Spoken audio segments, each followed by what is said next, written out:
afternoon, George. It's lovely to connect with you. We are now at good afternoon, Manon. Yes, and it's great to be here. Yes, it's lovely to finally connect. We are now at key number 6, government, and you wrote an article as part of the 7 key series, sign, ratify, and implement the Singapore Convention on Mediation. And so I would love to dive a bit deeper into that with you. But before we do that, I would like to give you the opportunity to introduce yourself. Okay, thank you very much for that. So I've been a lawyer for 38 years. I've been counting the years, too long perhaps. But I've been mediating for 23 years. You know, I did my first course in 1996. And I remember because it was with John Starrock. So he and I were in the same course together. So it's been 23 years. And for me, it's been wonderful learning about mediation. I'm a senior counsel, and many years ago, I was president of the Law Society, which I think helped hone some of my mediation skills. You know, you have a council of 19 lawyers and 25 opinions. You just have to manage that. But for me, law has always been something which should be of service to people, to society. And that's something I learned very early in my profession, in my career, and I tried to stick by it. And for me, mediation is perfect because it's us using our legal skills to try and get parties to come to something positive for themselves. So 5 years ago, I decided to do this full-time. So I'm a full-time mediator now. I mediate like 1 or 2 cases a week, fairly good cases, and I can't complain. I tell my wife this is the best decision I made for myself, in my career. Wonderful. It's hard work, but it's satisfying. Yeah, and I'm sure you know that. Oh, definitely. Yeah, mediation is a great profession. And I very much like the mindset and how you are phrasing it, saying law should be of service to those who are using it. And mediation is a very important part of that. Is a great way of looking at the whole of our dispute resolution section. So if you are being asked about your contribution and what was in fact the key message that you want people to understand or get from your publication, what is it? Okay, so for me, the convention is probably the biggest and the best thing which has happened to mediation in the past decade or even more. You know, for arbitration, they have the New York Convention, right? And that was in 1958. And we all know that after the New York Convention came into effect, arbitration took off. So that is my hope for mediation, because this is the equivalent, enforceability of international mediated settlements. And if you can enforce them around the world, if there are enough signatories, then this will help push mediation to a different level. So for me, that's how I see it in terms of the impact and the significance. I told you I was part of the working group 2 at UNCITRAL, which resulted in this convention. It was a very rich experience. It's historical, but it was again hard work, sometimes very painful, because we had meetings over 4 years in New York and in Vienna. We had 50 states, 50 countries who formed the working group, people from different jurisdictions, different cultures, different backgrounds, different legal systems. And the UN works by consensus, okay? No majority voting. So you've got to listen.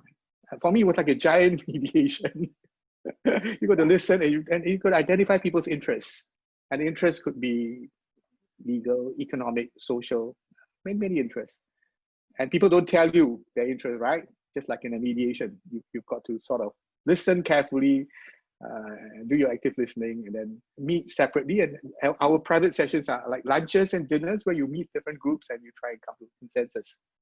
And so that was the process. It was not so easy, but in the end we managed it, and then it was very satisfying.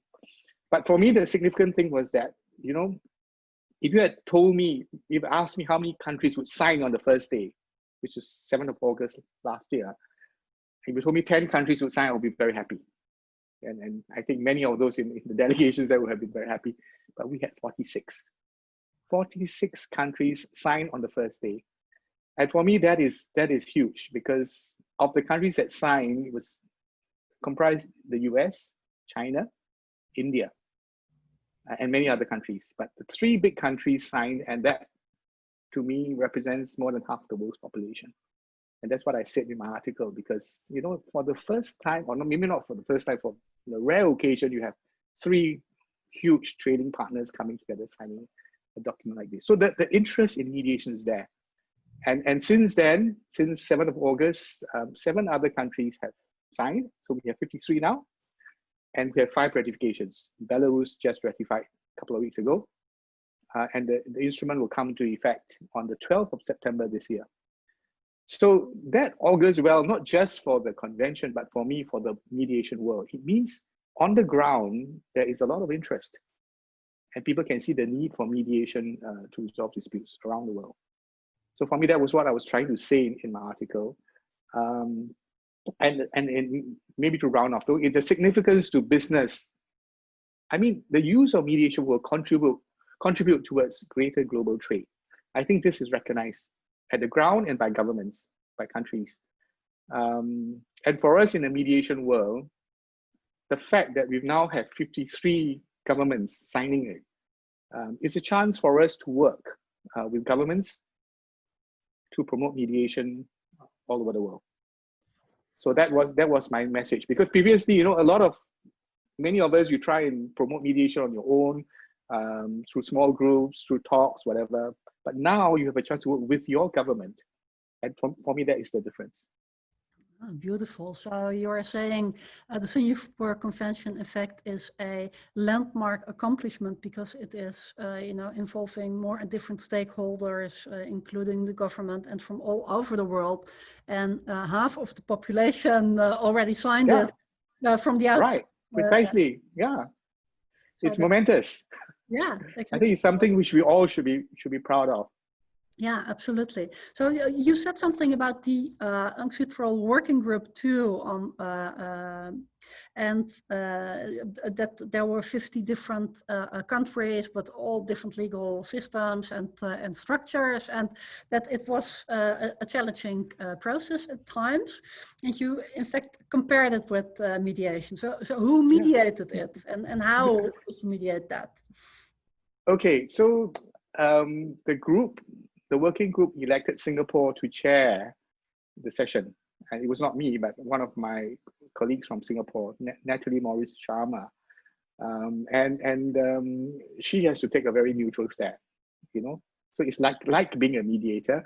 A lot of times there are different arguments, different views, but to try and get people to see it, try and get people to understand, and then summarize it, and then to move people towards a consensus. So that, I think she was mediating 3/4 of the time, but it's not an easy job. But she did it very well. But of course, it's not just her, because there were other people from different countries who spoke in support of the convention. Even those who had reservations, it's good for it to be aired, and I think they helped towards the process. So in that sense, I call it a giant mediation. Yeah, it is. So you need a neutral facilitator and participants with a mediative mindset, but also those who are willing to speak up differences of opinion, and then get it all together. Yeah, it's fascinating actually to see it like that.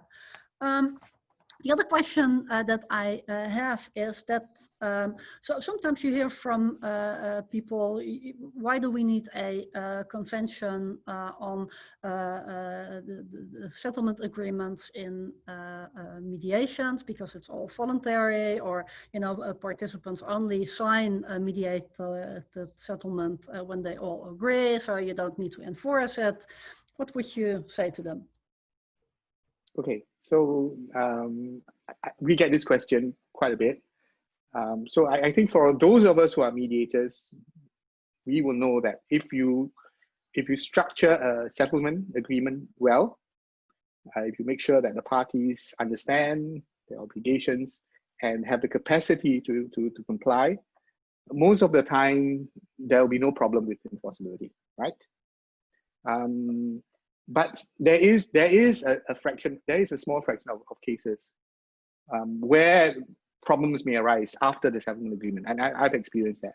For example, someone says, yeah, I can pay, and he works out his installment scheme, but then later on something else happens to his company and they can't pay, and then so sometimes you have that problem, and then it falls apart, and then the other party will have to sue on the settlement agreement. So there is a small fraction of cases, but by and large, you know, if you do it well, not an issue.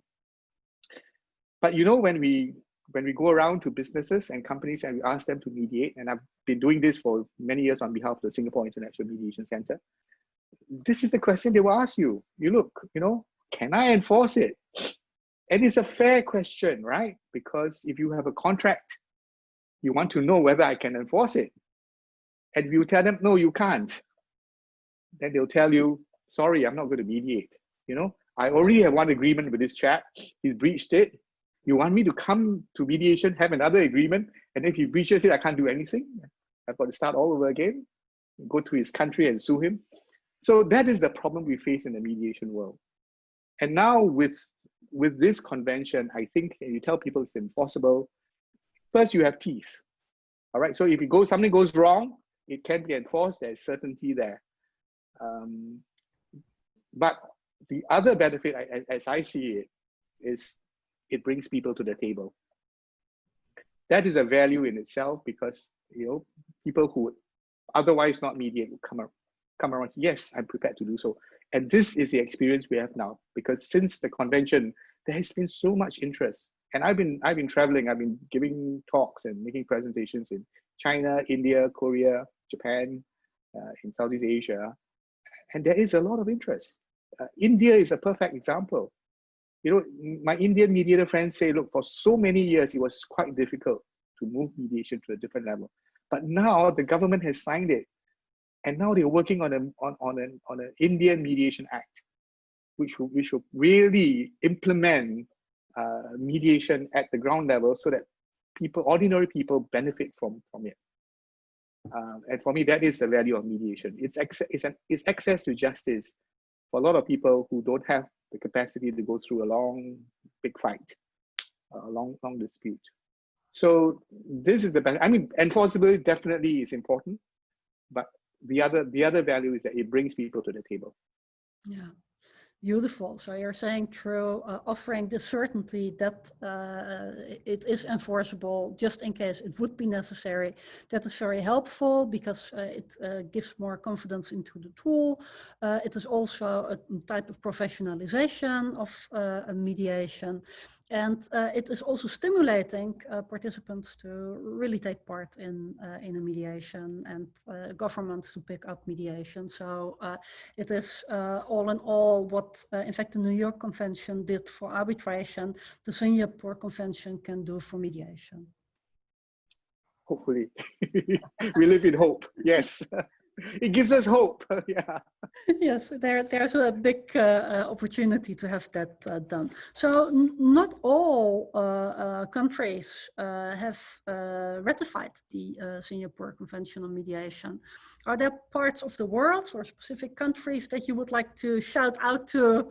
Let's sign it. Let's do it.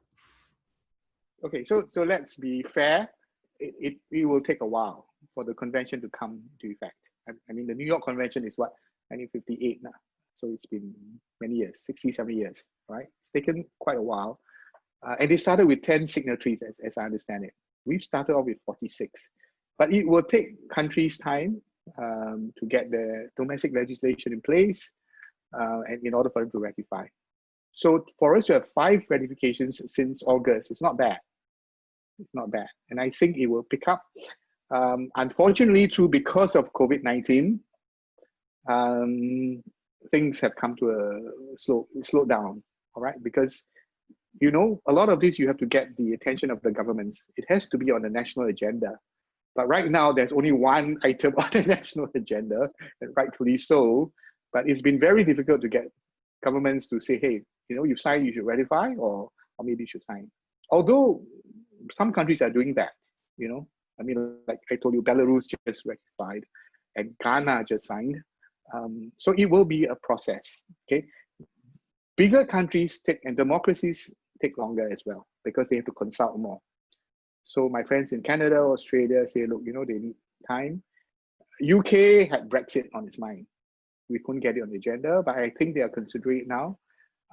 We are hoping that the EU would sign because you're a big bloc of 27 states. I'm hoping Netherlands would sign, but I think the EU is going through a competency issue.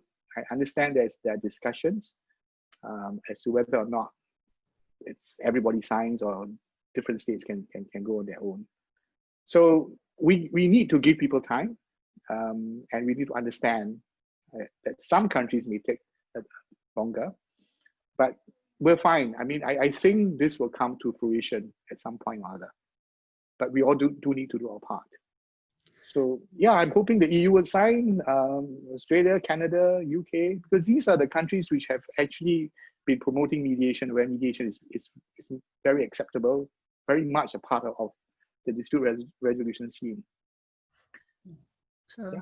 So let's put it on the agenda everywhere and give it time, just like a good solution in mediation needs some time to come to fruition. So to round it off, I would like to discuss with you the whole 7 keys.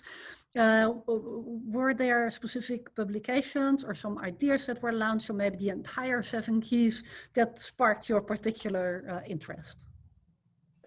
So this is where I think I must take my hat off to Michael Lees, you know, because, you know, he was instrumental in this, and then he played a large part in bringing together so many people in the mediation world. And for me, this is thought leadership at its best.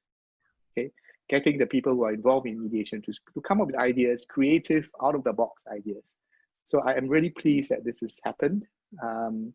If you ask me in particular, because I've gone through the chapters, I like your piece, which you co-authored, and which I remember the title was what, make mediation a prerequisite to litigation, right? For me, that will be a key change if you can get that across. And it's not forcing people, but I think designing it so that, you know, it's part of the process and people put their minds to it. So the design process, and I think that is something which would be lovely if we can really work on that. I also like Pierrick Le Goff's article. You know, Pierrick is now the co-chair of IMI, hot news, but he wrote a piece on how do we ensure that mediation becomes truly a professional practice. And that is one of the aims of IMI, and you know, I sit on the board. So that, for me, that is another mission which we want to accomplish, because we want it to be respected, and we want people want to ensure quality and standards. So these were I mean, I think all the articles were great, but for me, these 2 stood out. Yeah, it's thought leadership, and it's something which we should encourage and promote. Yeah, wonderful. So let's keep the conversation and the joint contributions and joint creation going. Thank you so much for this interview and for making it so clear why it is crucial for all of us to buy into and to sign the Singapore Convention, and that it will be another step towards professionalizing of mediation, to which we are all actually working. Thank you so much, George. It was a big pleasure seeing you again. Okay, thank you.